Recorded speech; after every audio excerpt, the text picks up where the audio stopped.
Una mujer complejísima, una mujer multifacética, que no debe quedarse solo en el plano de la mujer, sino es una política, es una escritora, es una pensadora. Incluso me atrevería a decir que es medio filósofa también.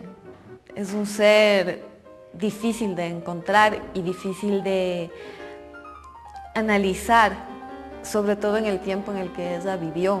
Una mujer brillante, que no puede saber que es tan brillante hasta que lee sus ensayos, hasta que lee sus libros, incluso hasta que lee su conferencia sobre psicología moderna. Y son las cosas que están ocultas y son las cosas súper ricas de esta mujer, ¿no? Tuvo el poder en el Ecuador, fue prácticamente la presidenta del Ecuador. Ella era una gran admiradora de Sucre. Sucre para ella era el hombre que iba a llevar adelante a esta república. Marieta, singular mujer, es una de las figuras más controversiales y complejas de la historia y la literatura de Hispanoamérica. Para revelar su plural singularidad, no basta con despojarla de su polémico apellido, ni aducir que fue víctima de patriarcalismo político, social y literario, porque en su época no lo fue.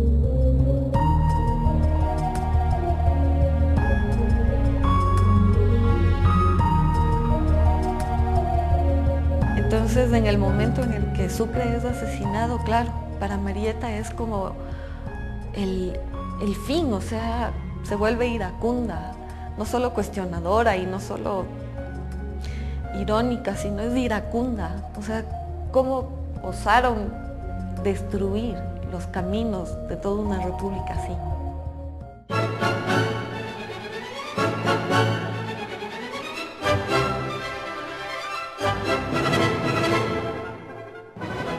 Mujeres rebeldes nunca serán premiadas, solo los ejemplares masculinos. A ellos sí se los exalta, de ellos sí se borra cualquier característica negativa para hacerlos parecer casi dioses. A ellos sí mantener su pureza, mientras que a las mujeres no se las construye, se las destruye. De ellas sí se cuenta cada hijo que no tuvieron, cada marido que perdieron o cualquier amante que supuestamente tuvieron, o las intrigas de salón que supuestamente inventaron y organizaron. A las mujeres sí, no se las acepta como competidoras directas y que de hecho a los hombres en muchas instancias los vencieron.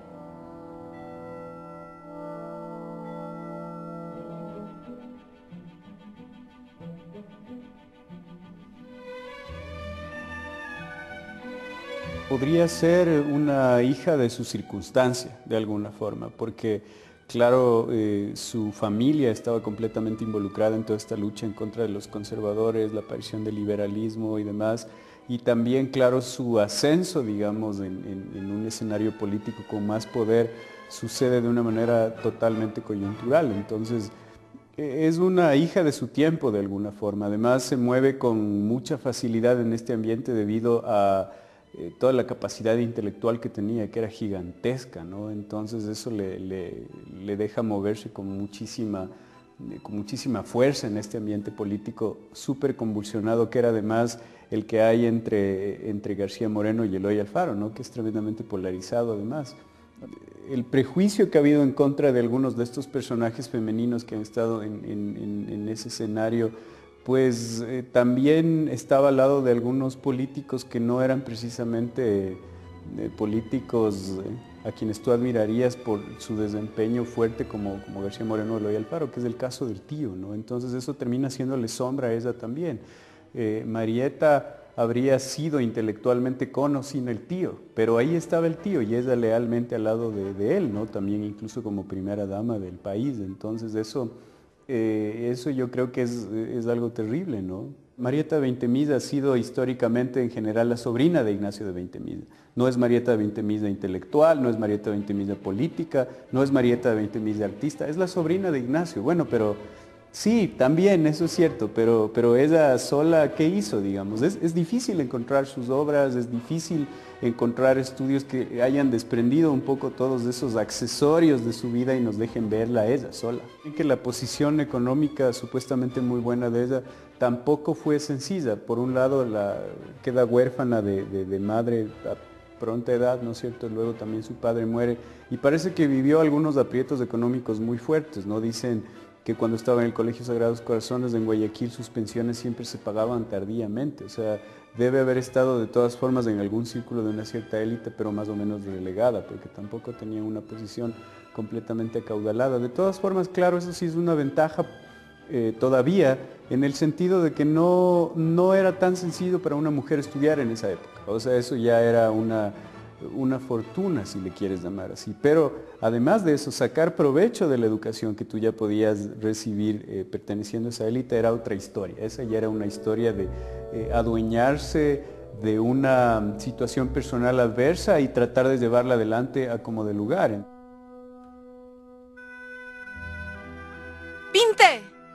Que sea esto una razón más para que los curuchupas de esta ciudad murmuren. El ángel negro con sucre.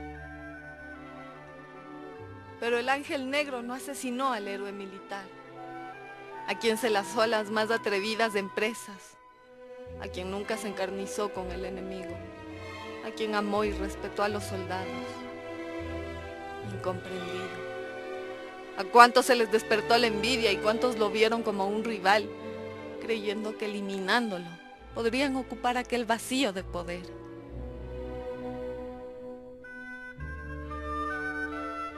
Está el crucifijo porque ella con la religión fue una mujer sumamente cuestionadora. Si bien se crió en los Sagrados Corazones y si bien ella era bastante católica, ella también cuestionaba y decía, claro, la religión está bien en tanto y cuanto enseña la buena caridad, pero en cuanto se vuelve una herramienta de manipulación, también ya causa sospecha. El clero con Marieta fue sumamente rígido, censurador. Marieta de 20 Misa tenía un apodo terrible. A ella le pusieron el ángel negro por todas estas cuestiones.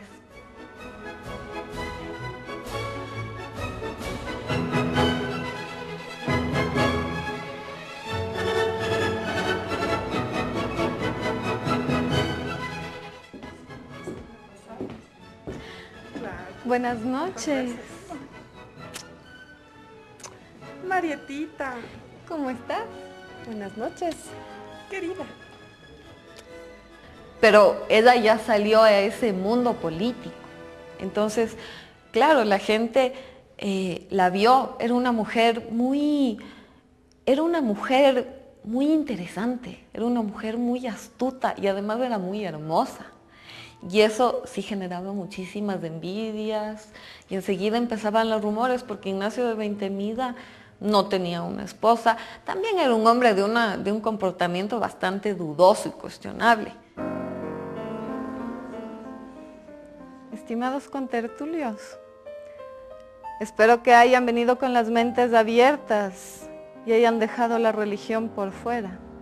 Espero pues, ya que siempre cuento con mis amigos leales.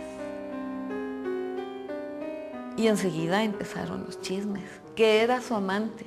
Y claro, como era una mujer que se comportaba así, decían, no, ella tiene todo el poder, es del poder detrás del poder, porque es amante de Ignacio de Bentemida. Claro que ahora también veo uno que otro rostro, que sé muy bien hasta ayer tenía su prejuicio. Les invito esta noche a cambiar de opiniones.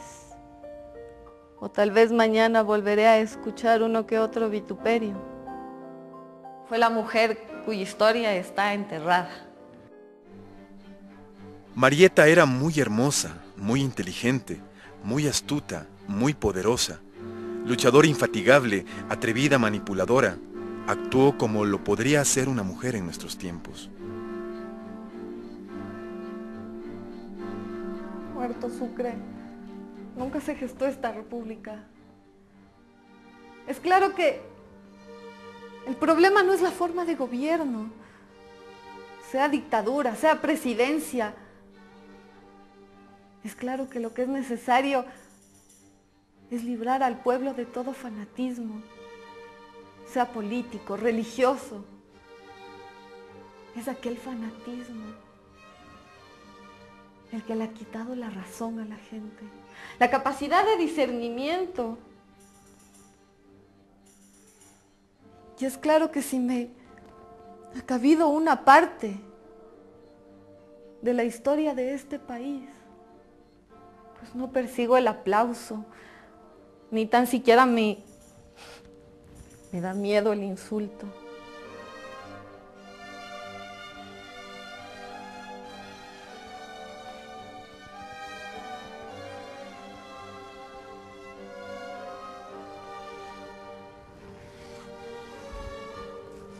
Pues he de dar una luz. Pues muerto Sucre, nunca se gestó esta república.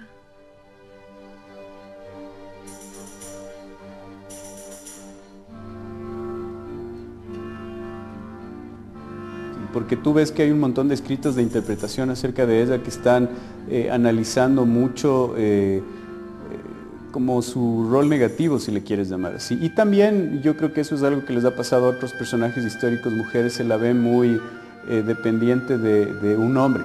O sea, igual que a Manuela Sáenz, la amante del Libertador, una mujer se puede convertir en una inspiración para otras, ¿no? Luego llegarían ya otras más, principalmente en la Revolución Liberal, luego el voto iba a ser universal para las mujeres, pero si tú te pones a ver desde un sentido muy práctico, hay una cosa muy de inspiración también, hay una cosa muy de si alguien lo ha hecho es mucho más fácil hacerlo, o si alguien se apropia de esos derechos de alguna forma, también adquiere una cierta legitimidad dentro del ambiente el que se vayan dando esos pasos hacia adelante, porque no te olvides que no era solo una cuestión política, era socialmente correcto que la mujer se haga cargo del hogar y que más bien no se preocupe de estas otras cosas que podía ser muy mal visto. O sea, ¿cómo es que tú te sales de tu rol para entrar en algo que es una cuestión de los hombres, digamos, únicamente? Entonces, no, es muy difícil verlo actualmente con nuestros ojos y aceptar que eso ahora es lo correcto, digamos, pero en ese momento tal vez nuestros mismos ancestros y todo el mundo en esta ciudad y en este país pensaban que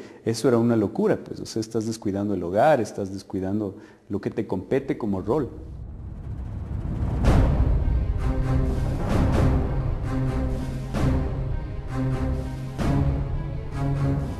Es una mujer que estudió mucho la cuestión científica, evolucionista, positivista. Era una autodidacta en todas estas cuestiones, incluso de psicología moderna. Entonces para ella eran más bien búsquedas personales de conocer, ir siempre conociendo mucho más. O sea, no era una persona que se tomaba esas cosas a la ligera o que lo hacía por moda, por decirlo así. Siempre había un interés intelectual detrás de cada una de las cosas que ella hacía. A mí que era una mujer que rompía todo, que rompía todas las estructuras prefijadas para las mujeres. Que puede sonar muy cliché, pero eso me fascina. O sea, claro, ves el cuadro que ella se hizo y dices, era una locura, era 1900. Una mujer, ¿cómo se atrevía a hacer eso? Y es una locura que ella se hubiera atrevido a hacer eso. Pucha, pero me parece injusto como quedarse solo en una cosa. O sea, leer sus escritos, leer sus páginas del Ecuador, leer sus ensayos. Para mí, chuta, como literata, era también brillante, completamente admirable.